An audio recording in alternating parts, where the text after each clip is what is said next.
I had 4 more treatments that took 2 months. So it was like 4 months of chemo.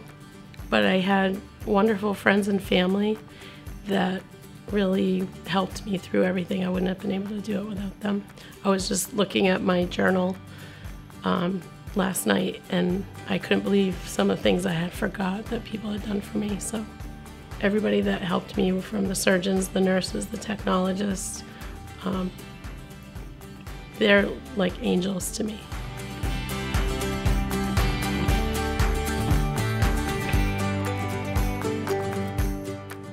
I very much enjoy working with my patients. I think that's the nice part of medicine, is dealing with patients. I enjoy patient care very much. Sometimes we forget that, you know, communication, common sense, compassion, and good clinical judgment often goes much further than a randomized controlled study.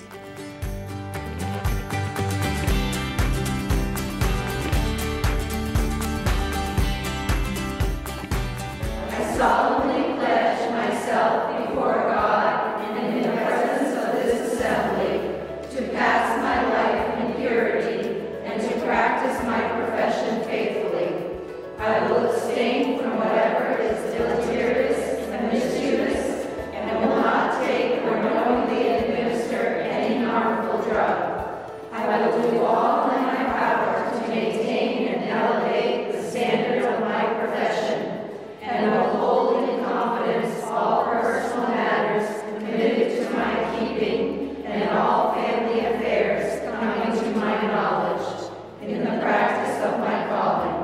With loyalty, I will endeavor to aid the physician in his work and devote myself to the welfare of those committed to my care. Happy Nurses Week from Bridgeton Hospital!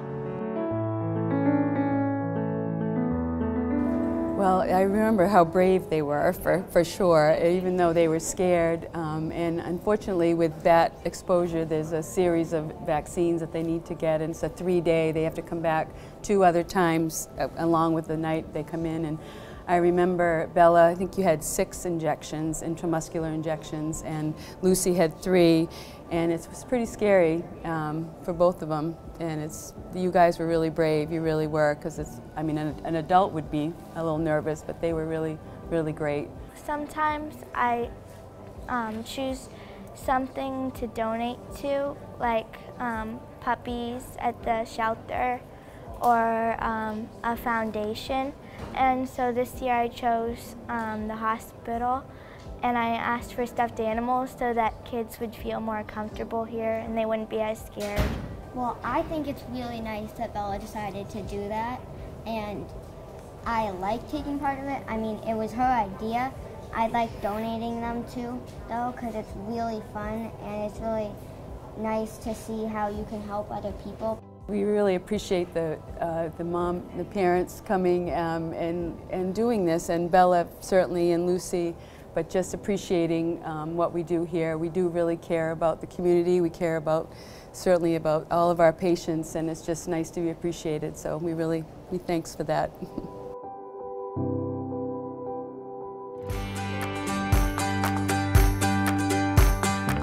I first had a double mastectomy, and then I did 4 rounds of chemo over the course of 9 weeks. And then after that I got the genetic testing, so then I had my ovaries taken out. That was done at Mass General because at that point they felt that they needed to see me and do some stuff there to ensure that I didn't have any other type of cancer. So once I got through all that, I did my reconstruction, and it took the course of probably close to a year to really complete, like start to finish, I guess I would say. And now I'm all done and cancer-free.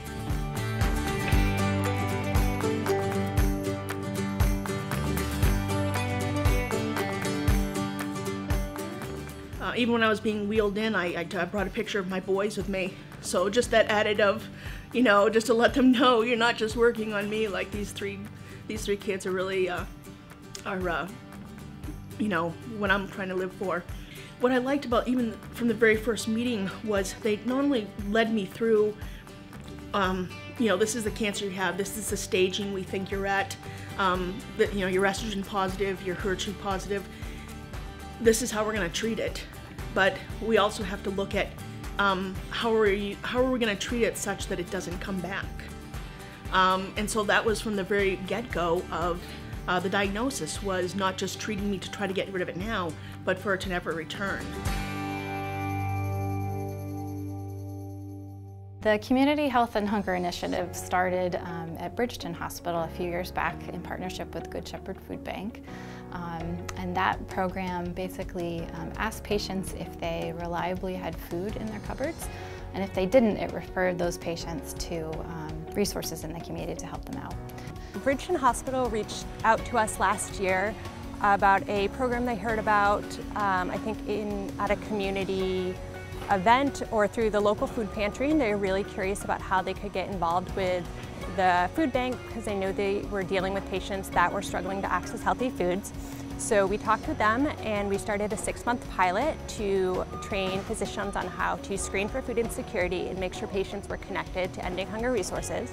We set up the program through Good Shepherd that we could get these food bags for them and give them out if they meet the criteria of, there's 2 questions. Have you been 6 months, in any of the last 6 months, is there any time that you could not buy food?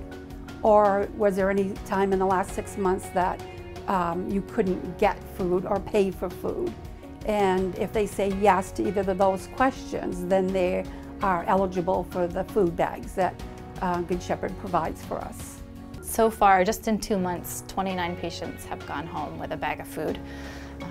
And it's a bag of food that is healthy and takes from all the food groups, and it's canned, shelf-stable food that will also keep for a while if they need it. So it's a wonderful resource for our community.